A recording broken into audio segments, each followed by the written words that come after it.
I'm NichBoy and I'm at PAX 2016. Now everyone knows the coolest part of PAX is the board game area, but this is a show about video games. So we have come to the second coolest part of PAX, and that is the indie games area. So many awesome games come out of this space every year, so let's dive in, take a look at some of the hot ones.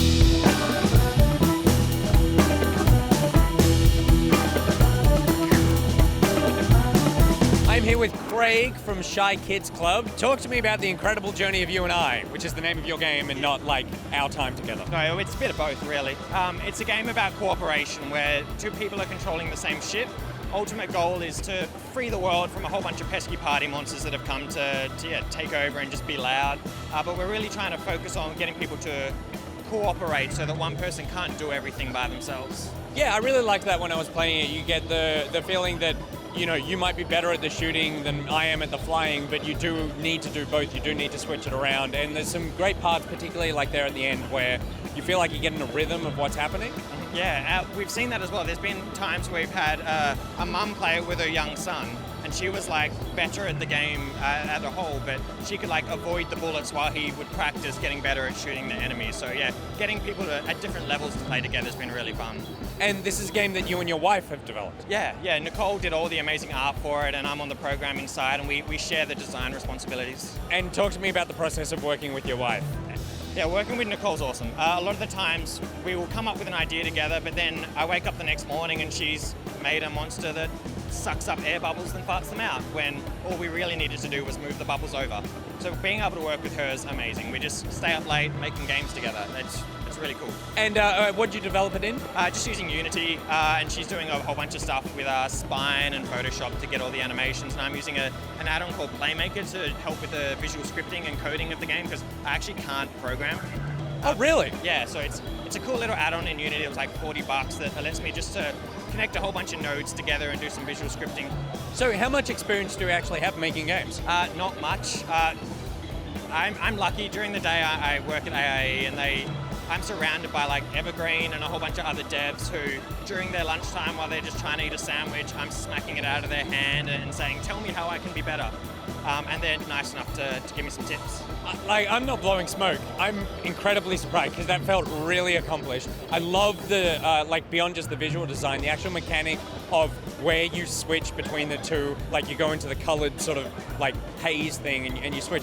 Like, fantastic for someone who doesn't really have a backgrounding in programming. Oh, thank you. Yeah, no, I guess it just comes from us wanting to make, a cool co-op game that forces people to cooperate, because people won't cooperate on their own, so we'll force them to do that. Yes, this year has taught us that. And finally, what platforms, when is it out, how much does it cost, all that stuff? Cool, probably early 2018. It's still a while away because it's just the two of us. It'll be on PC, Mac, Linux, and it's meant pretty much if something can plug a controller into it, like a console, we'll want it to work on that. I mean, I don't know anything about programming either. Is there a version of this where two phones can work together? Potentially. I'm not the biggest fan of virtual thumbsticks on phone games. I'd much prefer something like Framed or something like that, where it just, or Threes, where it just feels more natural on a phone. So we'll probably not go the phone route for this. So bugger off, Nick, is what you were trying to say. Pretty much. All right, I will. Thank you very much, Craig.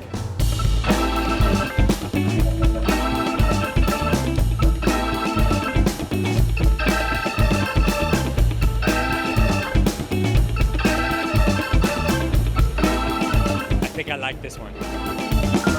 It's pretty common knowledge I'm a big fan of trees. I'm now a big fan of Trev. As long as his game's good. Trev, how are you? I'm good, thanks. Talk to me about Evergreen. So Evergreen's a tree growing game.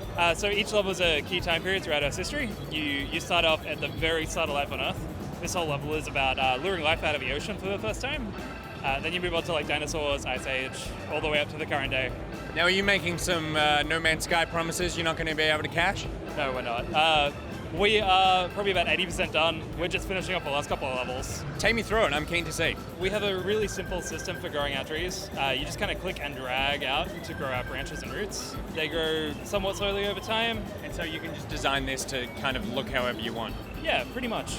As you draw it out, the physics system starts to kick in. If you draw something too crazy, then the tree's going to fall over. Oh, right. Okay, cool. Yeah. This is gorgeous, by the way. This looks amazing. Thank you.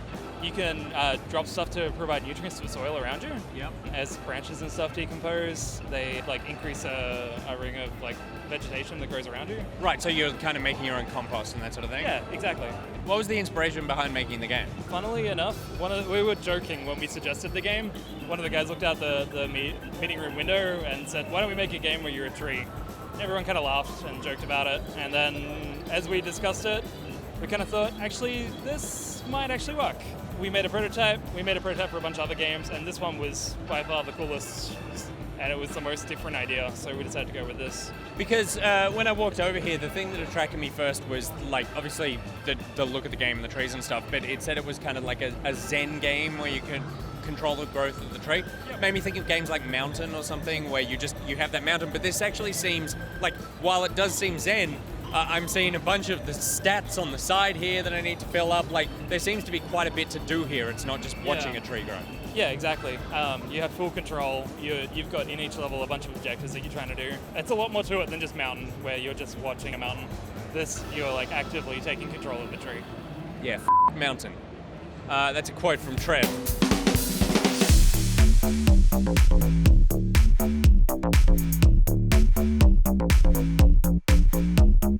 I'm here with Travis from the Foregone Syndicate. Travis, talk to me about Desync.